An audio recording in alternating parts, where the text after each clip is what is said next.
Well, far be it from us.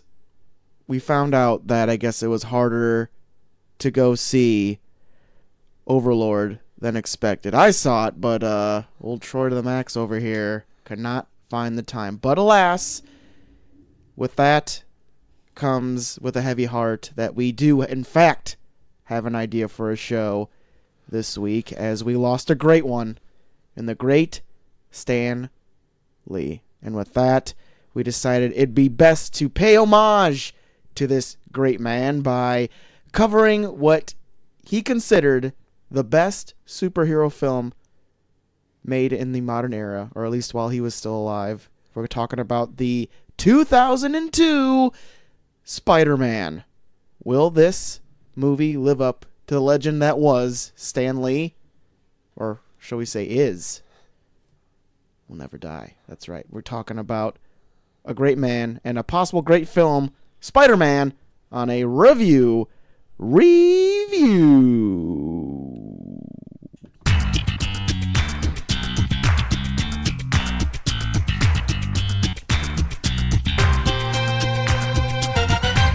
Better. Sleep. Welcome to the Revue, a show where two small-town dudes give you our big, smoky-voiced opinions. Coming straight out of the lounge. That's right, making a little sexy up in here tonight. You're listening to Revue After Dark. I'm a Troy to the Max Extreme. Better. And right up top, we are talking about the 2002 Spider-Man movie that set the world ablaze on its release. In honor of a great man. We'll talk about him more in some possible bits. Possibly. Yeah, we might do it. We might just skip it tonight. Yeah, who cares? Who gives a shit? But yeah, we are doing Spider-Man up on the head of the show, but right down near the bottom of the card, we are going to start out with a little bit of news. What was happening in this last week, JT?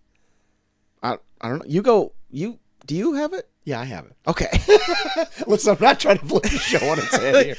What's happening right now? I know I posed that as a question, but you could have just handed it back off to me, which you did very well. Thank you.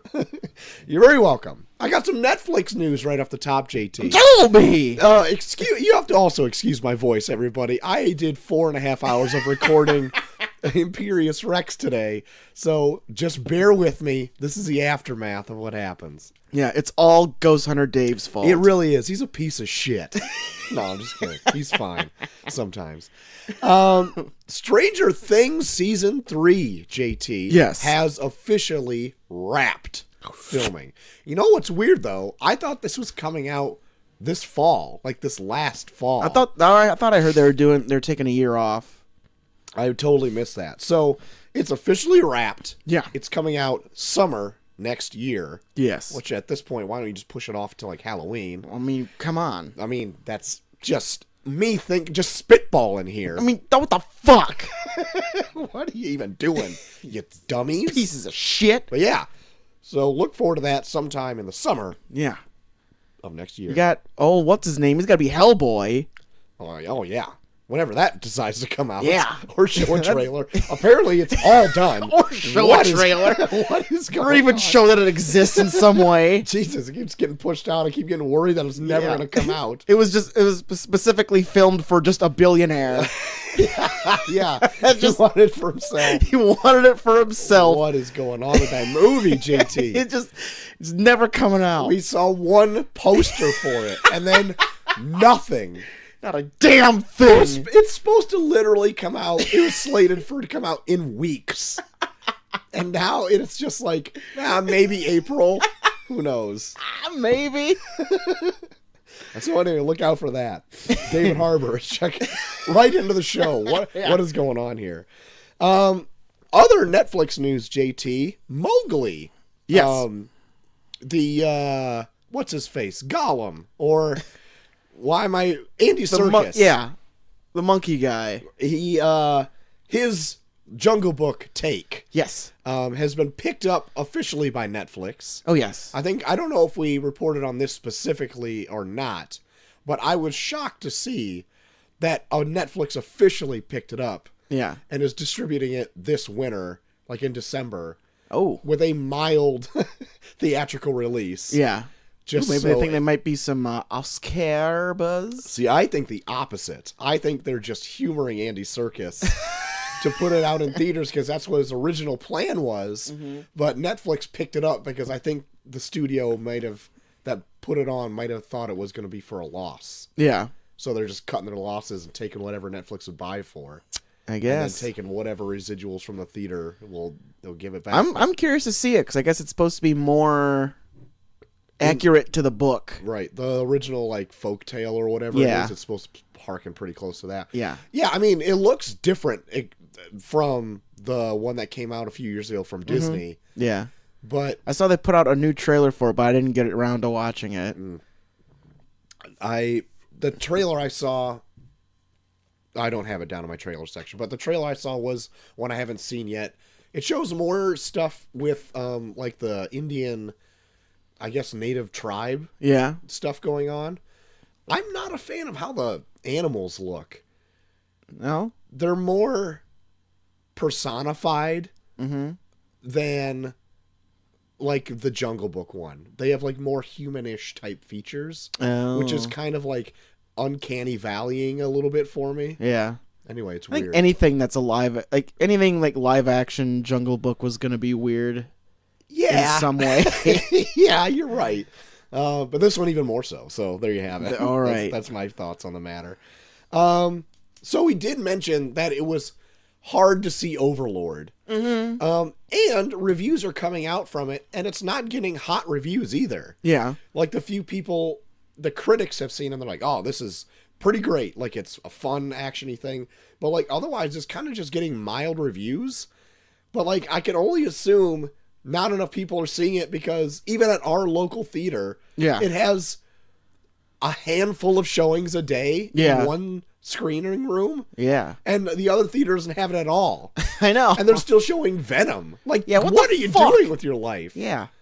Well, I saw it, so I'll give my 2 cents at the end of the show. If I didn't have an action-packed beginning of the week, I was going to see it today. Yeah. But even then, it only played at a time where I have to pick Macy back up from daycare. Yeah. So I wouldn't have been able to see it anyway. Well, it was, this was like the weirdest I ever saw for like showings for a film because it was like, I think that Thursday I was going to see it by myself if Molly didn't want to see it. And that had like maybe 5 or 6 showings.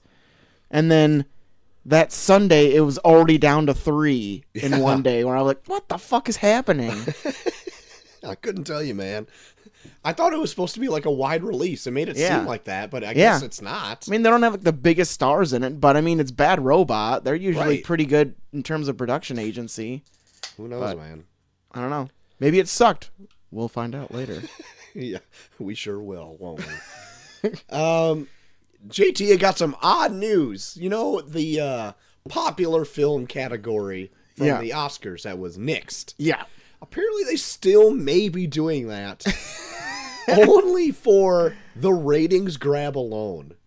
Oh, yeah, I'm sure. Because right as it was announced that they were going to do that, a lot of backlash against it. Like, why would you need to do that? Yeah. This is a ceremony to bestow a great honor for all of our thespians out there, not for a box office draw. Yeah. First of all, shut the fuck up. You're just jerking yourselves off on a thing that you control. Yeah. Oscars. Anyway, I like watching them anyway. Yeah. I just look up the results because I actually like looking out for other kinds of movies besides like blockbusters, that's the reason why you don't need it for the Oscars. Right. Because everyone already knows these fucking movies exist. Right. Like, hey guys, so we got an award that's coming to this film you may have heard of called Black Panther. Yeah. So you ever heard of Avengers? Yeah. Have you ever heard of? So there's a small indie film come out called Avengers: Infinity War. You might want to check this one out. Yeah. Might have fallen under your radar. Right. Yeah. So anyway, they're still probably going to do it just to boost the ratings of the show. Oh, which, fuckers. if anything, they need to like make it shorter. Yeah. Make that thing like an hour and a half long. Yeah. There's so much fucking pageantry and just like jerking each other off about shit. Yeah. And then like get it over with. Like a few channels do like a red carpet event that's just as long as the show. Oh my god. Yeah. Who gives a fuck who you're wearing? Give a goddamn. It's like the big game. Watching the big game. Yeah. Yeah. It's like so much pre-production and all that shit. Yeah. For fucking what? Yeah. Here's a fancy presentation of random suits that all look the same and pretty ways to cover your boobies. That's pretty much what it is. Yeah. Like, hey, you can see my entire body but my titties. Those are just for me. Yeah, those are for me. Oh my god. Last bit of news I got, JT. Jim Cameron. Old Jim Cams. He's got those 4 Avatar films. That's right. Right around the corner. That's right. And there may be around the corner faster than you think. Not that they're going to change the dates or anything, but that was a bad segue. But he says that the main cast has all wrapped filming for every sequel already. Oh, awesome. What? So there's bullshit is that? I hope they like throw away the last 3 movies. Like, they're just like, we wasted our time on most of this. That blew my mind when he says that the main cast is already wrapped filming for all of the sequels. I'm like, no fucking way. They just do. They do the second. They put the second one out and it bombs horribly, and they're like, well. Good thing we got all this film. Yeah, good thing we got all this shit. Dump them all out in the same day. Yeah, take a big theater shit. Let's do one of these big marathon viewings where anyone that cares to see it can fucking watch it. Yeah, just sit watch 6 hours of horse shit. Yeah, put all 5 of them out for like 10 hours. Yeah, I bet you it would be like 15 hours long. I bet all of them are like 3 hours long. Yeah, Jesus. See people like Dinosaur Neil with Lord of the Rings, just like getting the box set, right? Watching 9 hours of footage you didn't need because it wasn't in the original. Yeah. Watching some Na'vi fucks just jumping around on trees. Some Na'vi fucks. Big blue monkey people just fucking pterodactyls. I don't know, man. I mean, I didn't even hate that movie. I'm just sick of this. It's just souring you that they made 4 of them. I mean, it's unnecessary. Yeah. It's such like a I'm so great move where it's like, I'm going to make these 4 movies that nobody asked for, but they're fucking great. Yeah. It's a real power move. Yeah. I'm going to tell you that right now. I'm James fucking Cameron. I can do nothing wrong. Yeah. I just made 4 of the best movies ever made. Jesus. The only one better than this is Avatar. Oh, man. I mean, it's hard to argue with a guy with a track record that strong. Yeah. But, god damn. He's got... Like, I don't know. And most people, like, fucking get a tattoo when they have a midlife crisis, not make 4 movies. 4 of a hugely sequel expensive movies. Yeah, off the sequels to a film that came out almost 10 fucking years ago. I'm gonna tell you, man, he's got bubbles in his brain from coming up too fast in that submarine. It's that marinara trench, man. I know. It did things to him. He's all fucked up. Yeah. Whatever it's called, rickets or something. He's got the rickets. It's whatever it's called, not rickets. It's something else. That's what it's called. It's called not rickets. Oh my god. We determined that before. I just remembered what it was actually called the other day, and now it's whatever. Fuck me, right? It's called not rickets. Anyway, that's it. That's all I got for news. All right. Well, you rest that voice, Troy. Thank you. I'll grab the reins. Okay. Look down, Troy. See those footprints in the sand? This is me carrying you. Oh my god, I love it. Oh shit. Troy. Yeah. We loved that alien fuck, what was that movie that came out? Alien Covenant. Yeah, we loved it, didn't we? You bet we did. No, we didn't. But now details are coming out for the next film, Alien Awakening. Oh boy. The next Alien film from Ridley Scott. And he says in this, it's going to be the remaining surviving, what the fuck are they? The architects, or what the fuck are those? Engineers? Yeah, the remaining engineers from David's attack are plotting revenge against David. All right. That's what Alien: Awakening is supposed to be. So not really an Alien movie. Not really. But he does say that this will be the film that connects to Alien. This is going to be the one. This is going to show how the events of Alien unfold. All right. Well, you've already fucked up continuity so hard that you can do whatever you want. Who gives a I don't shit? care. Yeah, you're just fucking... Jesus. Yeah, it's already fucked. It's fucked doubled over. Yeah. It's... Alien Covenant... I can't... Alien Covenant's probably one of the worst modern films I've seen. It's so weird because it's very well shot. Everything else looks great in it. But it just is so stupid. It's all stupid. It's just so stupid.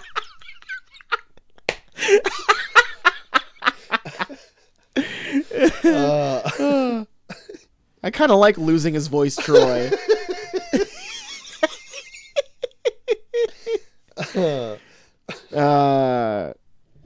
Troy, have you seen anything from A Star Is Born yet? Like any reviews from Lady it? Gaga, Bradley Cooper? Not much. I've kind of stayed off of it. Yeah. Are you interested in it? Yeah, of course. Okay. Well, Troy, I'm a movie going man. I know. Well, I hope so. Well, I mean, most of the time, who the hell would I be talking to every week? Just a specter. I'm a great bullshit artist. Well, Lady Gaga and Bradley Cooper have both vowed that if their single from the film Shallow is nominated for an Oscar, they will perform it at the Academy Awards. Oh, all right. Only if nommed. Yeah. All right. So They're holding the Oscars you see it at the hostage. Oscars. Get ready to see Lady Gaga at the Oscars going, ha! Is that the song? That's the whole song. Oh, that sounds horrible. The entire song. Oh, no. It makes sense in the movie. All right. All right. I'm sorry. It's out of context for me. I'll laugh later, I guess.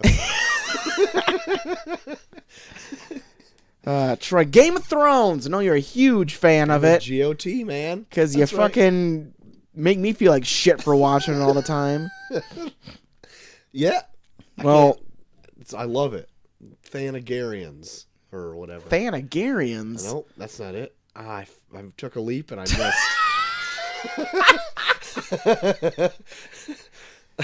It was close enough, Troy. But they finally put down a month for when their final season's coming out. All right. Season 8, April. Get ready. All right. April 2020. Yeah. Yeah. Make them wait even longer. Make them wait. Jesus, people will be ravenous. Make them froth at the mouth They'll for be it. banging on whatever a JRR. No, that's not it. The whatever his name is. The other one. Ludwig von Game of Thrones. Whatever his name is. They'll be banging at his door, just kicking in his shit to get that fucking last. Kicking in his though shit. He has nothing to do with this last season. God, it's so bad. I can't even remember his fucking name. That's even worse. I'm trying to remember too. I know I've totally fucked up your brain now because now you I can't even think of anything. but J.R.R. Tolkien. I know you fucked up my Tolkien. George R.R. Martin. There we go. God damn it. Yeah. Yeah, it made me. I got Tolkien on the brain now. I'm being infected by the Tolkien writer. Oh my god! I just want to see what the Tolkien writer is. Come on, Jimmy Cams. Give it to us. Show us who the Tolkien writer is. Troy? Yeah. That Star Wars TV show, The Mandalorian. Right. Seems that they have casted their titular Mandalorian. All right. And it's a good one. Oh. Pedro Pascal. Oh, okay. I dig it. So there you go, Troy. I haven't seen him in much of anything in a minute, so that's good. Give it to me. Yeah? Just give it to me. Give it to me. Let's get that Disney Plus streaming service. That's what it's called now. Did you hear that? Oh, yeah, I guess I did hear Disney that. Plus. Disney Plus. In the most boring name given to anything. No shit. Everyone has a fucking PS Plus.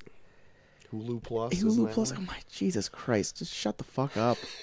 Find something better. Right. I don't know. About times. Get a multiplication. The Disney divide.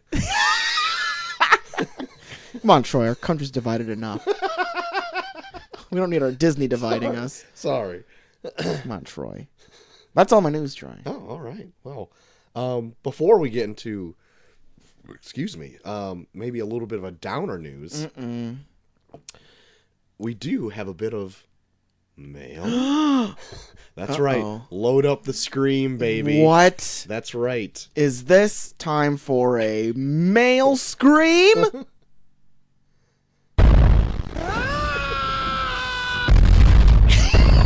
It is, JT. Ah, it's hitting it twice. Oh, no. Just on loop.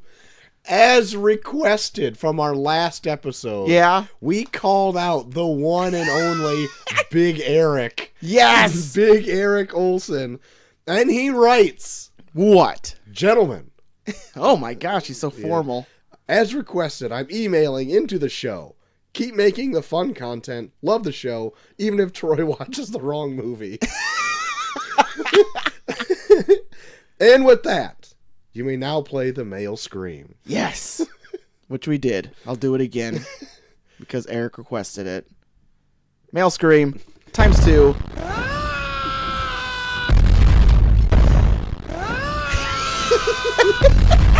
I replied, Eric, consider it screamed. Eric's a great guy. We know him personally. We do. Great guy. I think it was his birthday not that long ago. I believe it was as well. Or wait, I'm thinking of something else. Maybe it was like a month ago. It was more than that. I just remember seeing that he was up at our favorite bar up the street, and I was like, should I go up there? And then Macy was having a fit, and I'm like, no. Because I will be going up there by myself. I don't need that stress added to my life. So Eric, next time you're up there, hit me up is what I'm saying. We'll buy you a cold one. I'll buy you a cold one. I'll buy him first. Oh, Jesus. I'll get the little lady something. How about that? Eric, you're a champion. Keep being a champion, would you? Yeah. Will you shut the fuck up and be a champion already? Oh, my God. All right. So, that'll bring us into a little bit of a dip. Yeah. In the emotion, in the old heart region. The segment we call. It's a big one, too. That's right. Neil's Bits. People dying, it's the pits. Please stay tuned to Neil's Bits. Yeah. Oh, God.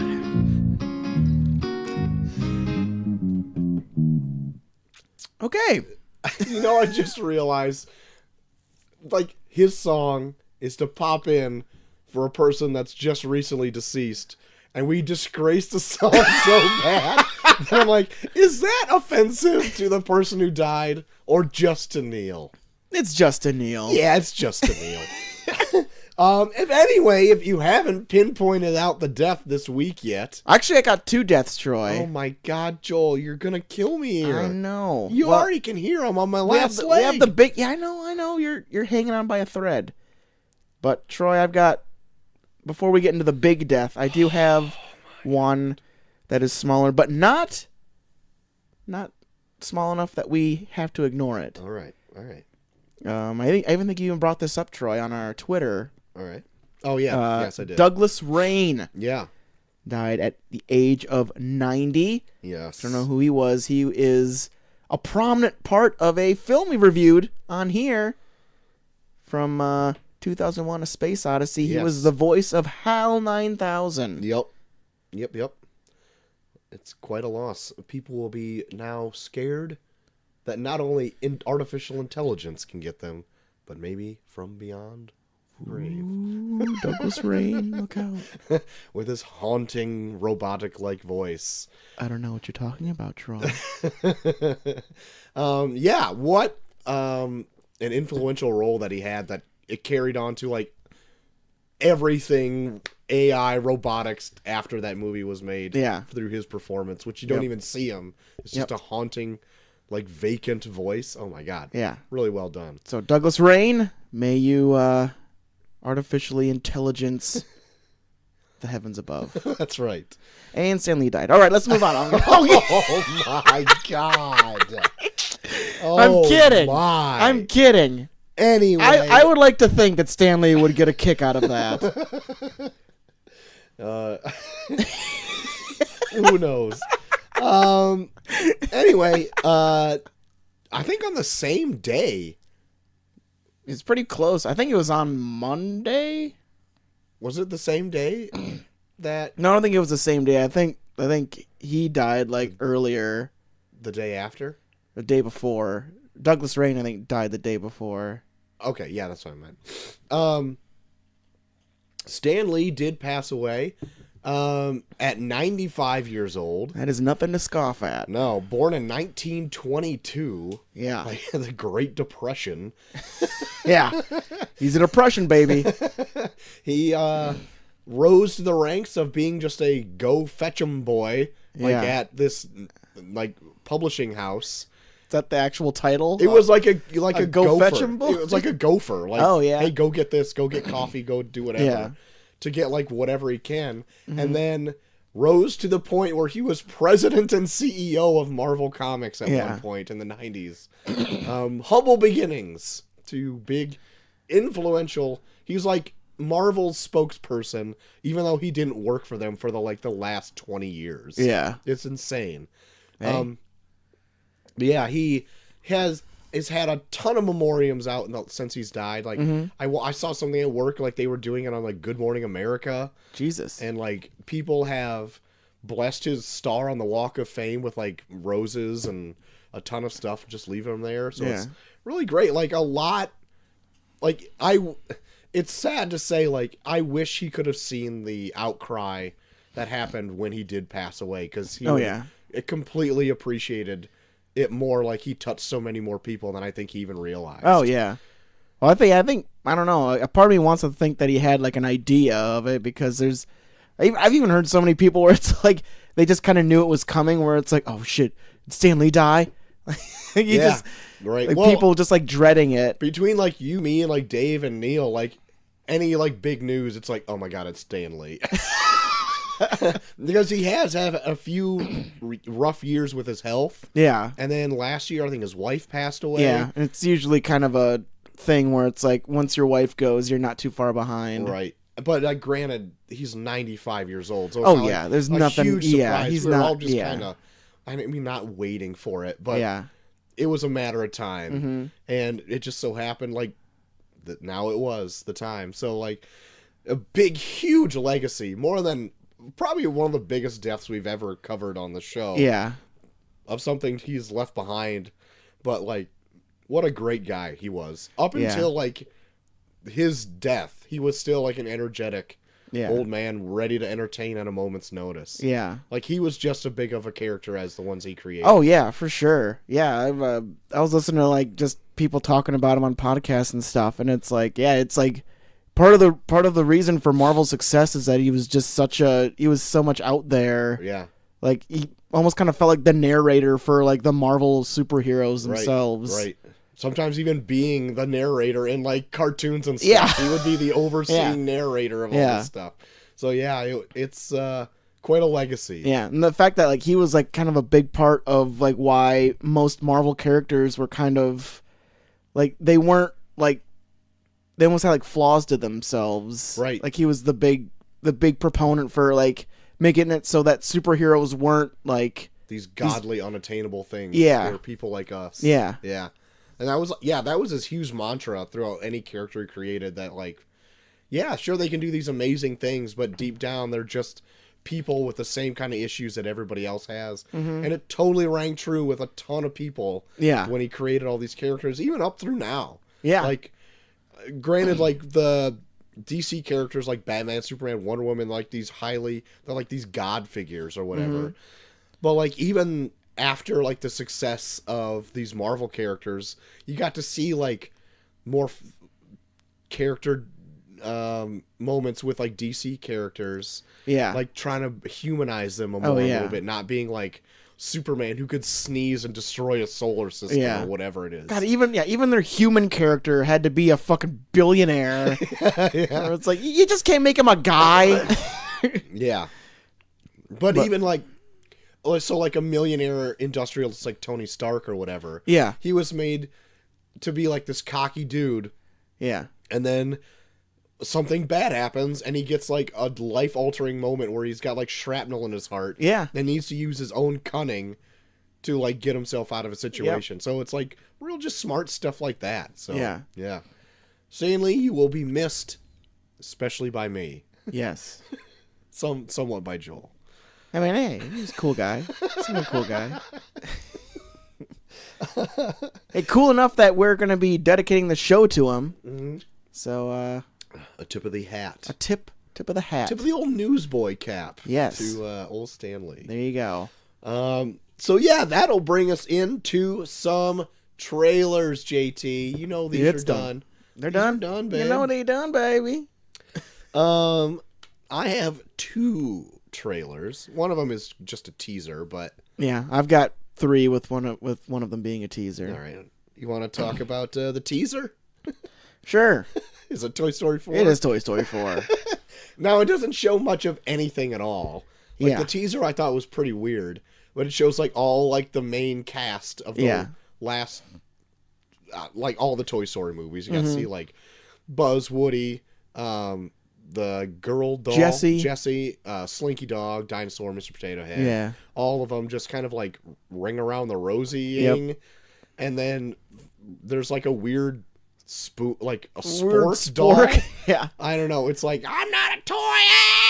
And he's like freaking out or whatever. I do like the idea of that though, where it's like, because it's like, what constitutes a toy? Like, you put googly eyes on a like, especially because if they're going to be owned by the same person they're handed down to after the third one, she was like a little girl. Yeah.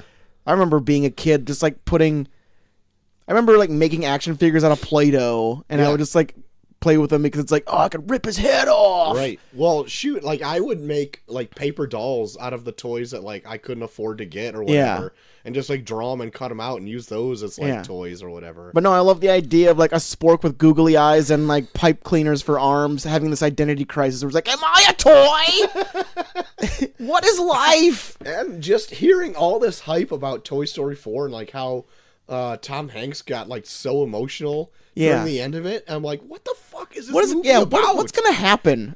Like, because I thought like Toy Story 3 was a pretty fitting ending. Yeah. So I'm like, where are they going from here? Where it can like really jump back in and care again. You know what I mean? Yeah. So we'll see. I don't know.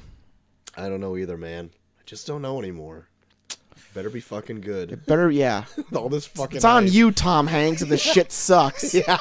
Actually, I'll put it on Tim Allen if it sucks. Tom Hanks is always good in my book. He's America's. Yeah. We need him to stay strong for America, okay?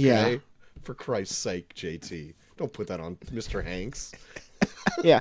We need you. We need you, Mr. Hanks. I don't even call him Tom. I need to call him Mr. Hanks because I respect him. I respect him. God damn it. Respect this fucking man.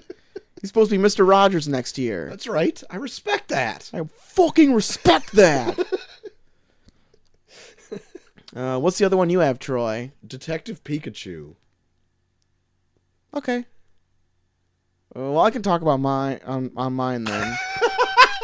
I don't know. Did you see the Detective Pikachu? Yeah, I did see that one. Okay. But so we'll save that for last right. Because I saw they put out a trailer for the film Captive State.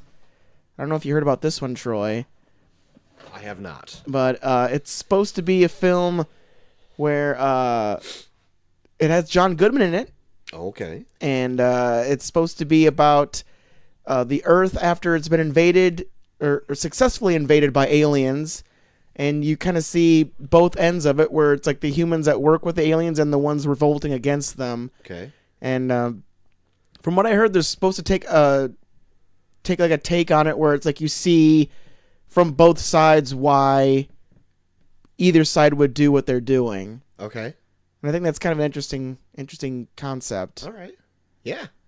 I'll have to go and check this. Is it a decent trailer? Yeah, it's fine. Like, they don't show too much in it, but Okay. like from what I heard, it's supposed to be like you follow someone who works with them and then someone that revolts against them, and then you see from both sides like why they're doing what they're doing. Okay. What studio is doing this? It sounds like a Bad Robot movie. Is it? No, it's not Bad Robot. It's like, I don't know. I think it's like Lionsgate or something. I don't know. Something like that, but it looks okay. All right. I like that. I like the premise for it. Me too. Like John Goodman. Like John Goodman. He's a good boy. He's a good boy. All right. So, what do you want to talk about, Detective Pikachu? Detective Pikachu. Yeah. To be honest, this looks fun. I had no idea how this was gonna work. Yeah. And then I saw it and I'm like, okay. Like, I could give less of a shit about Pokemon. Yeah. But the way they're playing this off, it's almost kind of like a Who Framed Roger Rabbit for Pokemon, it looks like. Yeah. A little bit. I am down with the way it looks, and I guess I heard too that there was I think like an Instagram artist or whatever who was putting out his creations of like a lifelike Pokemon, and he was hired on through Instagram to be on the production staff to like design the creatures and stuff. Oh shit. So I was like, oh, that's pretty sweet, because like it's a live action movie, and all the characters, even like especially the Pokemon, have a live action-y look. Yeah. So Pikachu looks like a rabbit with like rabbit it looks like a big yellow cat rabbit. Right. The only thing is, like, I thought some of the designs still don't look like they could fit in reality. Yeah. So, I mean, like, maybe you fall into it as you're watching. Who cares? But I was really thrown off when Pikachu started talking and it was Deadpool. Yeah. Yeah. You know what I mean? Yeah. But I don't. Maybe you fall into that too. Like we said that like right as that was announced that Ryan Reynolds was going to be Pikachu, and we're like, what the fuck? Yeah. Is going on with this movie? And I think it totally works, because I guess the main character in this, besides Pikachu, is the only one that can hear him talk. Mm-hmm. Otherwise, everyone just hears him Pika Pika. Yeah. So, and that's even said in the trailer. But like, yeah, I'm more curious now that I've seen it on how good it's gonna be, rather than like what the fuck. Because it looks like fun. Yeah, but I don't know shit about Pokemon. I watched enough when I was like a kid when it first came out to America. Yeah. So I only know like the basic level, fucking entry level shit. You're a fucking noob. I'm fucking basic when it comes to goddamn Pokemon. But I think that's all they're really playing up on, like for like the 90s kids. Yeah. Who like have a vague knowledge of, oh yeah, I used to collect those cards when I was a kid, and then never like did anything afterwards. But yeah, I don't know. Detective Pichu looks odd, but still kind of engaging. Yeah. I don't know. No, I might check it out depending on how it is received. Same. All right. That's it. That's all I got. All right, That's all I got to say about that. Well, that means we're in the review of Return Around of Movies. Of course, we had Jerry Maguire versus The Princess Bride. Yes. Did you see one, Troy? No, I didn't. Well, we didn't get a lot of votes this time. Oh, that's too bad. I retweeted it and everything. Yeah, I know. But Jerry Maguire came out on top. All right. Kind of a surprise. I thought Princess Bride might kind of take it. I thought that too, but I also did vote for Jerry Maguire. I did too. I was more interested in Jerry Maguire. I've seen Princess Bride. I know. I've seen it. I've seen it enough. Yeah. I want something different. Yeah. So there you go. Jerry Maguire moving on in the review tournament of random movies, which means we're moving on to our next matchup the most racist matchup in Review Tournament Random Movies history with Crazy Rich Asians versus White Men Can't Jump. Yes. Which means we got our trivia. We got 3 facts from one movie, 3 facts from the other. 2 could be from either or. That is spread randomly throughout. It is Troy's job to figure out which fact goes to which film. Troy, you ready? I am. More ready than I've ever been, ever. Good. Fact number 1. I'm not ready. Oh, God damn it. Are you coming down with what I know. have? You're spreading your your voiceness. I'm getting smoky in here. Fact number 1. An expert on a certain activity was brought in to teach one of the main actors, even though he claimed to already be pretty good in said activity. After working with said expert, the actor said it was the most embarrassing 15 minutes of his life. I'm going to have to say White Man Can't Jump. Yeah, I know. It was really hard to try. It was really hard to try and to mask that. But a certain person came in to show him something that he maybe was bad at or not. Keep in mind, one of these is a basketball film. That might not be the activity, though. The other one, he came in to show him how to Asian. Or how to be crazy rich. Yeah. You never know. It could be like something where it's like, hey, show me how to yacht or something. Yeah. I don't fucking know. Cook an omelet. Who knows? Fuck you. Yeah, it was White Man Can't Jump. Number 2, Troy. Yeah. A sequel is currently in the works for this film. I'll also say White Man Can't Jump. No, Troy, that's Crazy Rich Asians. Oh, okay. They are working on a sequel. I guess it's like a 3-book series. Oh, okay. I didn't know So that. they are making a sequel to Crazy Rich Asians as we speak. All right.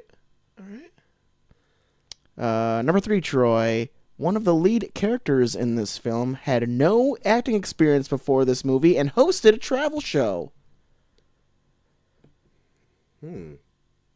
Crazy Rich Asians? Yes, the main actor in the film only had experience hosting a travel show before this film. Oh, okay. Cool. Good for him. So there you go. Yeah, he got his big break. He's like in everything now. I heard he was like in like 3 movies this year alone. Oh, shit. It's like, Jesus. Number 4. One of the actresses was supposed to wear multiple wigs throughout the film, but after wearing a particular one, she wore it throughout because it made her look like a certain celebrity. White Man. Nope, that's Crazy Rich Asians. Really? Yes. The Aquafina in the film was supposed to wear multiple wigs throughout, but then she found a blonde one and wore it throughout the entire production because she said it made her look like, quote, Asian Ellen. Great. Can't tell if that's racist enough, but great. Number 5. Yes, 5. One of the main actors had to cut his honeymoon short to do reshoots. White Man Can't Jump. That's also Crazy Rich Asians, Troy. Oh my God. All right. Yes. Also Crazy Rich Asians. Number 6, Troy. This is the favorite film of a legendary director. White Man Can't Jump. It is White Man Can't Jump. God, it had to be sooner or later. Fuck. The legendary director, Stanley Kubrick. What? No fucking way. Double check that Stanley fact. Kubrick's favorite film. Get the fuck out of here. All right. That's what it says on IMDb. All right. It's got to be true then. It's got to be true. Number 7. The director of this film successfully sued the studio that this film was released under. White Men Can't Jump. It is White Man Can't Jump, yes. Okay. I don't know why the director was so pissed at. I think it was like some kind of rights thing or whatever. Oh, okay. Sure. But yes, White Man Can't Jump. Last fact, Troy. The writer of the film said he knew what the title should be before he even wrote a word of the script. Huh. Crazy Rich Asians. No, White Man Can't Jump. God damn it. I should have went with my gut on that one. Oh, Troy. Now you're going to throw me with all those crazy rich Asians answers, but fuck. Nope. All right. I got you, yeah, bitch. I got half of them. Well, there you go. 4 out of 8. 4 out of 8. 4 out of 8 ain't bad. It's not good. It's not passing. Well, Troy, you're not 100%, so. Yeah, I mean, that's true. Thank you. Thank you for giving me a curve on this one. I'll accept you. So there you go, Troy. Thanks. So Crazy Rich Asians versus White Men Can't Jump. Troy, you got a favorite in this one? The fans might be on your side this time because they got Jerry Maguire through. That's true. I don't think I played my hand last week, though. No, you didn't. Do you want to risk it, Troy? I don't really. Well, you know what? This one, I don't really care who wins because I want to see both of them. Okay. Really. Okay. Crazy Rich Asians, I'm kind of upset that I missed this year. Yeah. And I don't think I've ever seen White Men Can't Jump. Yeah. So I don't care which one that. Well, you know, Troy, we got our What We Missed episodes coming up. Very true. Oh my God. Jesus. Like a fool. I didn't fucking mute this goddamn shit. Jesus. Anyway. So yeah. I don't care what wins whatsoever. We shall see. I dursted. Oh my goodness. I'm still dursting. I killed them all. Killed them all. So there you go. White Men Can't Jump versus Crazy Rich Asians. Then our last quarter final match will be Beer Fest versus the Lone Ranger next week. Oh boy. Then we get into the nitty-gritty of the semis after that. Okay. All right. Next week's. I don't know about next week, man. Beer Fest. Lone Ranger. I don't even know what I want. If anyone doesn't remember my tirade of fucking like a few Beer weeks Fest. ago when Beer Fest won. Fucking Beer I just Fest. complained on the internet for pretty much a whole day. Fucking Beer Fest.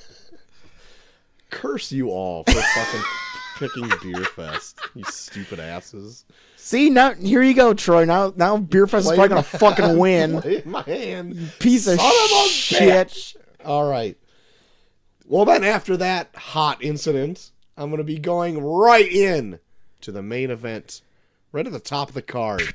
Here we go. The main event tonight, Spider-Man 2002. Yes, in honor of the late great Stan Lee, who said in a Facebook Q&A that his favorite superhero film so far is Spider-Man because he feels like everyone kind of got it right after that. All right. I half agree with that. Not all of them were winners. No. But after that, I think it definitely this is sparked a fire. Yeah, I think he insinuated that this is the film that gave future comic book films their footing. Yes. I 100% agree on that. Yeah. Dropping May 3rd, 2002. Summerelli. With a budget of $139 million. God, they had a lot of faith in this. Yeah, they did. Holy shit. Domestically made $403.7 million on a theatrical Very run. justified faith. And worldwide made $821.7 million. God damn it! Yeah, Rotten Tomatoes has it at a 90%. Jesus. IMDb has it at a 7.3 out of 10. And Thrill Me Softly gives it 3.5 out of 5 stars. Ooh. Yeah. This is actually the first film to gross $100 million in its opening weekend ever. Really? Yes. And no other film has been able to do that even with inflation. God damn. Right. This is the first movie to ever do it. And that blows my mind that even with inflation, like that's never been broken before up until this. But now it's just so commonplace. I know. That like they just shove. It's almost kind of like if your movie doesn't make $100 million in its first weekend, you're kind of a failure. Right. It's so fucked up.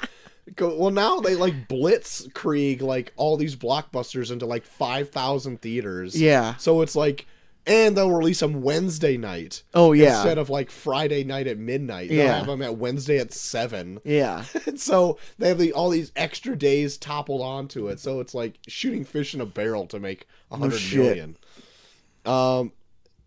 And I think that's... Oh, and it's also the number one grossing domestically... Oh, let me start that sentence over. That sucked. Number one domestic grossing Spider-Man movie compared to its other ones. Even with inflation. Yeah.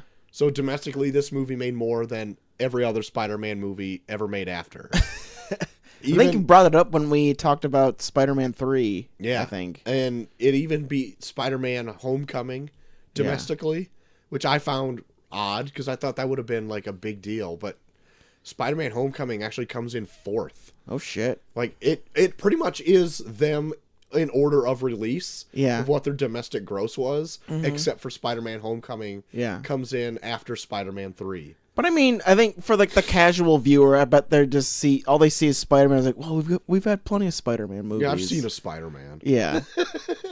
Yeah, Which at that point, yes, they have. Yeah, but like this is the Spider-Man, right? The first Spider-Man movie, right?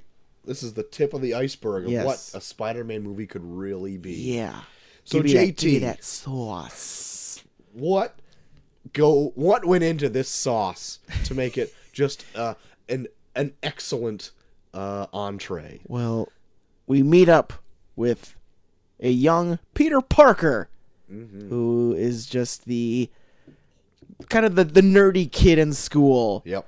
A school made up what seems like primarily of 30-year-olds. That was one of my notes. Well, yeah, where like the teacher looks like the youngest person in the group. Okay. But yes, on a field trip to a museum, he is bitten by a crazy mutated spider that gives him special abilities. And while all that is going on, a desperate Norman Osborn is hell-bent on selling a formula to make super soldiers. Right. And when everything seems to be falling apart, he decides to test it on himself, which turns him into a crazy maniac that calls himself the Green Goblin. Yes. And we see what happens when these two identities clash with one another. My goodness. There you go. There you have a Spider-Man. 2002, right there. Bada bing, bada boom, we got a Spider-Man. Bada bing, yeah, Spider-Man. I just want to start out saying I really liked Danny Elfman's score to this. Oh my god, yeah, the opening credits to this, that score, like every time a Spider-Man film started, I always look forward to that opening credits that Danny Elfman does. Yeah, I think other than Batman, I think this is his most memorable movie score that he's done. Yeah. I don't want to say that and like totally renege on it, but I'm pretty steadfast on that opinion. I really like, and I think this is the only Spider-Man theme, if it was playing, I could, besides like the 60s like cartoon or whatever, which just says what it is, I could pick this out and say that it is Spider-Man. Oh yeah, for sure. If you played the Amazing Spider-Man theme to me right now, I would have no idea what it is. Oh no, I have no fucking idea. And I think the only reason that you would know the Spider-Man Homecoming was because they played, or they like sample the 60s cartoon Spider-Man. It's like do do do do do do, yeah, do do do do do do, whatever. Anyway, just saying, Danny Elfman's score really great in this, and he like goes back to it 2 more times and kind of tweaks it for every movie. Yeah. But like I really enjoy his score quite a bit. And this I was actually watching this movie with Dinosaur Neil. Oh yeah. And we were reminiscing about it because it was coming out, and he was like, "Do you remember owning this soundtrack?" And I'm like, "Yeah, I had it. Yeah, I think everybody had it." And I thought it was a pretty great soundtrack. It was a pretty fucking awesome soundtrack. Yeah. They had some cheesy ass songs in there. Like I'm pretty sure there was like some like shitty Sum 41 song in there and stuff too. But that it was played like in the credits, and that song is so bad that it didn't even show up on my phone as like what is playing. Like it, like right as the movie ends, it plays that Chad Kroeger and fucking Hero song. I fucking love that. Oh song. My god! I remember when I would hear it, it gave me goosebumps. Yeah, like I still get that feeling when I hear it. I'm like, I fucking love that song. Yeah, the only time Chad Kroeger will ever give me goosebumps is singing Hero. And then right after that Sum 41 is played in the credits, and it was just fucking awful. And I couldn't even place who sang it, and Neil, right off the bat, he's like, this is the last time Sum 41 did anything. This is also the first... In 02. This is also the first and last time Macy Gray was ever relevant. Oh my god. They don't even let her sing in it. She's like about to sing and they cut away. Oh my god. So when me and Neil were watching this, we had a running joke of like, oh, they got their start in this movie. They got their start in this movie because there's a lot of actors in this movie that have gone on to do big things since. Oh yeah. Regardless if this was their first acting outing at all. Oh yeah, yep. But like Macy Gray appears like, I don't know, a third of this way through this movie, and we're like, oh, Macy Gray, she got her big start here. And her end. Because she didn't do anything after this. Oh my god. So yeah, the score is memorable for sure. That's what I was gonna get around to. Mm-hmm. Fun casting news for this. Okay. Nick Cage and John Malkovich were considered for the Green Goblin role. Really? Before Willem Dafoe eventually snagged it away from him. Yeah. I know. Remember, John Malkovich was going to be the Vulture. Yeah, if they ever did a 4. If they ever did a 4. And that never came to be. So they must have just kept him in the wings. Yeah. Hi-yo. Pun intended. Check that one off for me. Yeah. As you check it off on your... As I check off all my news, yeah. Also, Leonardo DiCaprio was considered once for Peter Parker.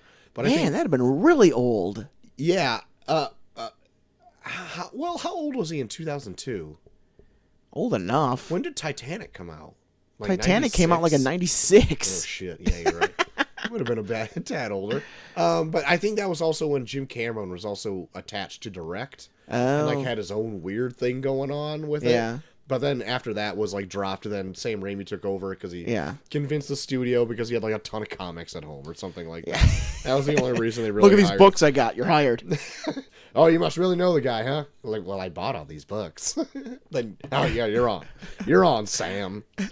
So yeah, this. Let me go through my notes.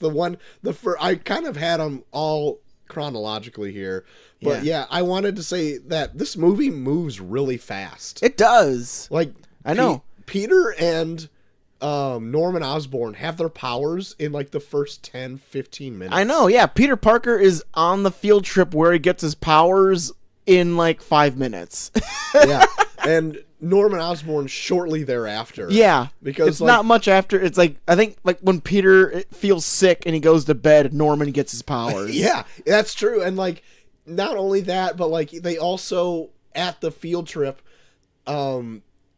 start building out Peter's life already. He's like, he's kind of a nerd. He's kind of forgotten. He doesn't live with his parents. He lives with his Aunt May and Uncle Ben. Yep. Like all these things fleshed out. It's like boom, boom, boom, boom, boom. Yep. Knock these out so we don't got to tell about it like later. Yeah. I thought this, for being an origin story, it played itself out really well. I thought everything in this movie was very well thought out plot-wise. Yeah. Because it all made sense on how it connected together. And nothing ever really felt contrived or like shoved in there. No. And I thought it was really well done. And I only thought of that like even after the movie was done. I'm like, that all flowed really well. Yeah. There was never really a lull in the movie, really. Yeah, because I remember when we talked about Spider-Man 3, you brought up how like Sam Raimi, like his original vision for Spider-Man films was always to kind of link back to that original Spider-Man that he fell in love with. And you can definitely see a lot more hints of it in this than I thought you could in Spider-Man 3. Oh yeah, for sure. Like a lot of like, especially like, the way he shoots things too. Like there are like some things that I just fucking laughed at, where it's like when Peter is like looking at cars because he wants to buy a car to impress Mary Jane. and then he sees like the wrestling ad, and then he just like they have like these like weird like stills fading in and out of the cars and Mary Jane's face, where I was like, oh my god, this is awesome. And he just has like this like faraway look in his face and smiling, and then like he sees like there's like a faded image of a car driving by with like Mary Jane's face smiling, and it's like, this looks so cheesy, but it works so well. All the time drawing Spider-Man costumes and then graphing paper. Yeah, they just do like these weird like Mary Jane face wipes while he's like fucking like drawing his Spider-Man logo, where I'm like, God, this is so like I wanted more of this shit like in Spider-Man 3, where it's like it makes it so like kind of dated in a way, but it's like dated in a good way, where it's like you kind of feel like that like inspiration in when he does shit like that. Yeah. And they even do like the weird close-ups too, like when Norman wakes up after the fucking gas bath, right? And they like do like the big zoom on his face, where it's like, Dun! And he like grabs the dude by the throat. Back to formula. Yes. Hawks him through the glass, and then a metal shelf where he obviously dies. Yeah, and then he still does his pose where he like he flexes every muscle he can and just fucking like poses on that fucking on the ledge of that window, right? Like, my God, Willem Dafoe does not choose scenery in this. He goes to an all-you-can-eat scenery buffet.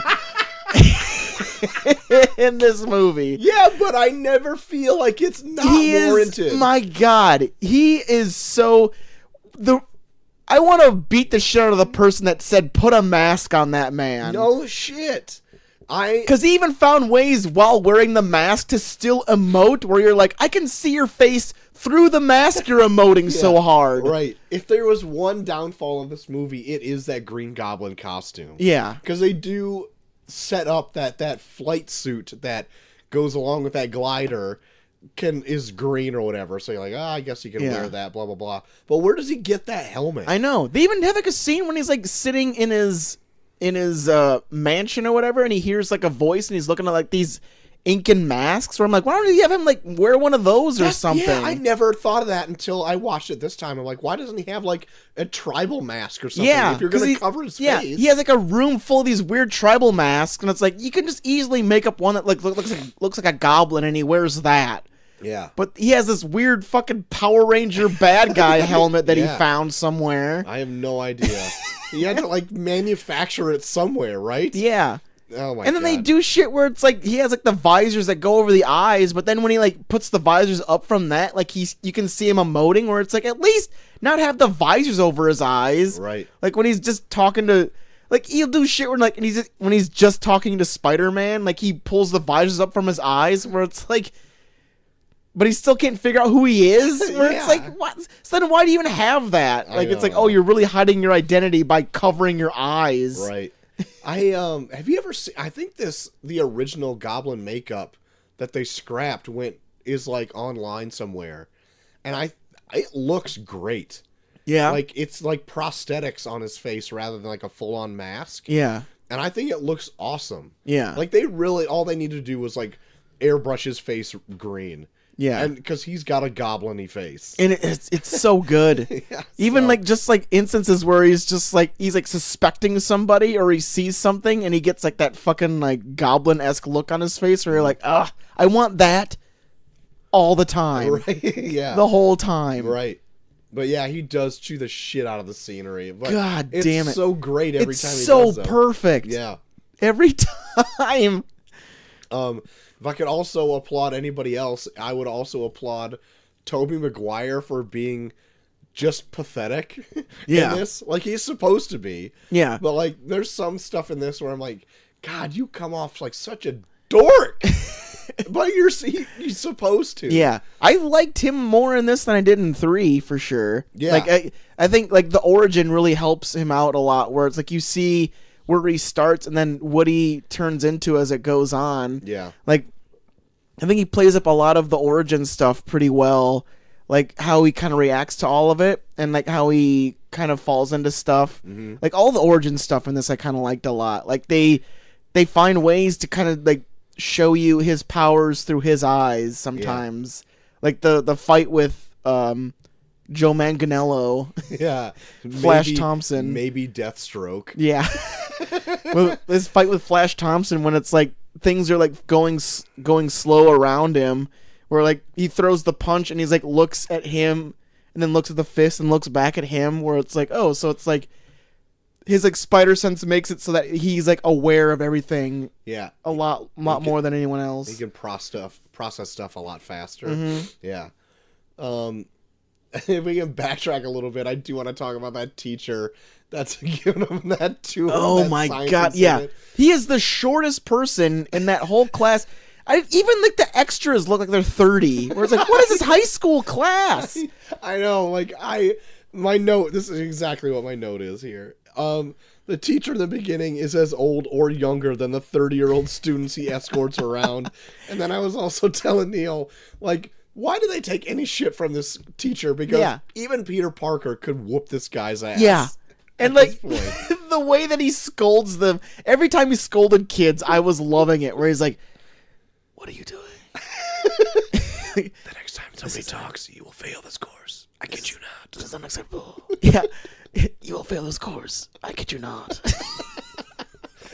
Me and Neil, all my brothers would just say that shit to each other all the fucking time. Like, and anytime we wanted each other to shut up, we would be like, "The next person who talks will fail this course. I kid you not." Even like when he comes up to Harry, like after he's talking to Mary Jane, he's like, "You talked to that woman's entire presentation. Let's talk about how you listen." That's like his scolding. He is so good. I wish he was in more of the movie, but he's not. He's out. Like a beatnik when it comes to scolding. Like I want to see him like wear like a fucking like fedora. Right. And it's like, hey, skibidi boop dooba, you are talking. You get a demerit. Also on this rewatch too, both me and Neil realize that like after he gets bitten by the spider, he comes home and he's like, I don't feel so good. I think I should go home and crash. Like, why? He should have been smart enough to be like, I think I need to go to the doctor. Yeah. Because he has this giant sore on his fucking hand. Yeah, he knows what it is. Like, I think I got bit by a super spider. Yeah. I should probably go home and maybe sleep it off, even though I feel like I'm dying inside. I wonder if I'm getting superpowers. Yeah, no way you're thinking that, bro. No shit. Yeah, I would be freaking the fuck out. I'd be like, there is a giant fucking spider bite on my hand. Yeah. I'm dying. It looks like this thing needs to be lanced right now. Yeah. But instead, I'm going to sleep it off. Hopefully I wake up with abs. Also, like when he wakes up, he's like jacked, but he's not like I worked out jacked. He's like I just didn't eat today jacked. Yeah, I noticed that too. Like it was weird that like back then I thought he looked fucking ripped. Yeah. But like now the Marvel movies come out and people are getting like super cut. Like Hugh Jackman set the bar for like I'm only gonna eat chicken breast for a year. Yeah. And then dehydrate the shit out of myself the night before by heavy drinking. Yeah. So I wake up with like no fat on me whatsoever. Oh yeah. But he looks like if I overnight turned into a Spider-Man, this is what he would look like. It just looks like he looks attainable. Yeah, like his pecs are a little bigger. That's about it. Everything else is like I just didn't eat for like a week, and then I just did a bunch of fucking bench press. Yeah, but yeah, I actually kind of respected that it was like kind of subdued a little bit. Yeah, like, Spider-Man's not like a Captain America beefcake. So like I appreciated that. Yeah, like everything is pretty subtle for him becoming Spider-Man up to when he has the fight with Flash Thompson where it's like, why didn't everyone be like, oh, Peter Parker's probably Spider-Man. Yeah. How did you do that double backflip just then? Oh, you did a double backflip. Oh, okay. If somebody ever comes out as a superhero, I'll know exactly who it is. Yeah. What was that cummy stuff coming out of your wrist? Cummy stuff! that attached to that tray. Was that webbing? Did you do that double backflip? Yeah. I don't know, man. It seems pretty Spider-Man-ish. Yeah, no, Mary Jane doesn't get suspicious until she kisses him, though. Yeah. No kidding. What an idiot. Can I just say this, that I still don't like Mary Jane in this? I like her in this, but I don't feel like Kirsten Dunst is the correct actress to play Mary Jane at all. Probably I thought she not. was fine in this, but I don't know. I still didn't like her because she still kind of comes off as a bit of a gold digger and very, and like just very like I can't even see what Peter sees in her. Like she never seems interesting. She's just no. I think it's just because they live. What I also forgot in this too is that they were next door neighbors for like their whole lives. So maybe that's the reason. Yeah, maybe, but it's just every time he talks to her, she's more asking him about what he thinks of her. Where it's always like, everything she brings up, it always goes back to, so what about me? What do you think I should do? Hey, don't tell anyone about me. Don't tell me what I did. Or it's like, she always steers a conversation back to herself, where I'm like, I could only take that for so long, where I'm like, good Lord, get over yourself. I guess I didn't pay too much attention to that, but I don't know, because like she rubbed me the wrong way so much in Spider-Man 3, so I was in this where I'm like, okay, this is the one where she'll redeem herself. I know she will, but she did more of the same shit where I'm like, God, you almost got. I mean, you're probably worse in Spider-Man 3, but it just shows you didn't grow up at all. Maybe it's the fact that you just don't like women. I think that's what it is. Yeah, I just hate women. No, but I think if you're going to establish like a love interest, at least make her interesting. Yeah. She never really comes off as interesting. She's just more about herself. And then she never says anything where I'm like, oh, she seems like a charming person. She's just like, she just like steers the conversation back to herself all the time and never really seems to give a shit what Peter's doing. Yeah. I don't know. To argue against that, I think Peter Parker's a pretty selfless character. So, like, he would naturally want to talk about not himself up until, like, later movies where he gets kind of cocky about it. Yeah. But, like, I can see, I don't know, whatever. I don't know. I'm just not a huge plot point or anything like that. No, I was looking for things to be like, what does Peter Parker see in Mary Jane? And it's just, every time she's just. I'll tell you what he probably did see. Probably her in her bra once, because their rooms are literally right across the fence from each other. Okay, so yeah, I just saw her in underwear once and was like, "Yep, that's the one for me." Yeah, me and Neil said, like, you can literally reach out and touch her house from his bedroom window. That seems like a mistake. I also I turned on the subtitles for the argument that her parents have with themselves when she runs out crying, and it is the dumbest argument. He's like, "Go buy me beer." He's like, "I'm not buying you beer. You buy your own beer. Get over here, woman, and do the dishes." It's yelling nonsense. He's just yelling nonsensical drunk horse shit at this poor mom. I love it. I heard him when she ran out and said, like, I heard the dad say, "Do the dishes," or whatever like that. But I would have loved to. And I just turn on the closed caption because I'm like, I can barely hear what this dialogue is. So I turn the captions on, and he's just like, "Go out and give me beer, woman." Like, I'm not buying you. Buy your own beer. You just sit on your ass all day. I'm a hardworking man. Go do the dishes like a real woman's supposed to. Give me a beer. He's just yelling misogynistic, drunk horse shit. Oh my. Oh my God, it's so good. A little fun fact for you, JT, that this is probably known to everyone, but I like just bringing it up. That scene where Peter Parker like catches Mary Jane in the lunchroom, and all that stuff drops onto the tray, was done practically. Oh God! Yeah, and it took 156 takes to get it right. Oh no! They did it by having like some super sticky substance on the bottom of everything. Oh. So when it dropped, it just stuck to the tray. But it took 156 times to get it right. I feel like there's a better way to do that. I feel like if you would have done it with CG after the 50th try, no one would give a shit. No one would cared. But like, I feel like that's just a dedication to Sam Raimi that like, nah, we're gonna do this practically. And I actually think there's a lot of practical stuff in this too. I think there is too. There's obviously some CG moments in this. There is, but I feel like with those, they do them far back enough where you can kind of suspend your disbelief for it. Some of them. There is one where it's kind of bad, where he runs after Uncle Ben's killer and like masks himself for the first time and like chases him. Yeah. And jumps onto the building where he like turns into Tobey Maguire into a plastic mannequin. Like it is night and day. And I know they try to cheat and shadow it in the darkness. Yeah. But like it's still pretty bad.